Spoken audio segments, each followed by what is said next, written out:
Deixa eu ver, Catarina, como ficou. Vai vendo. Vai Show de vendo. bola, né? Vai vendo. Botaram aí, tá, Amanda? Porra. Foi a Luciana. Ah, Amanda, seu Lulu. Seu Lulu fez dois. Foi o Lulu. Foi o peito da tia Lulu. E banda? Isso que os peixes pararam de comer lá, de agarrar o tampão lá. Isso é uma coisa de estar do outro lado. Eles estavam traumatizados com a caixinha.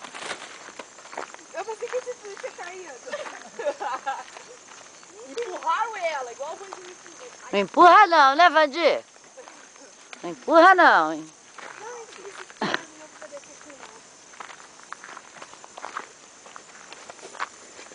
Aí o povo fecha, as pessoas passam tudo por debaixo. Ai, que ridículo. Ah, abaixa bem a bunda, hein? Ela é grande. Pra ali tem que fazer assim, ó. Vai. Por quê?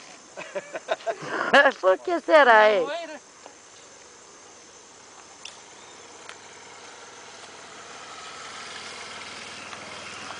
Ah, o Homem do Gás saiu no meu filme. Mandei ele sair no meu filme. Quer continuar filmando?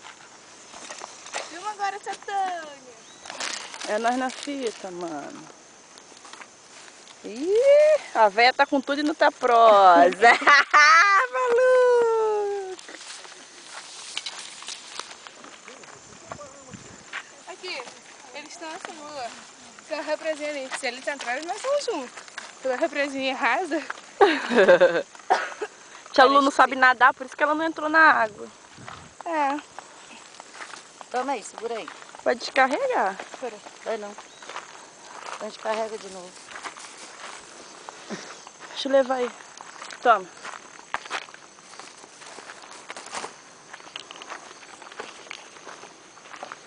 Fazer um lá do bar, de hoje à noite, bem grandão. Você filmou, Pra mandar pro Dudu. Você filmou a gente tomando banho? Filmei.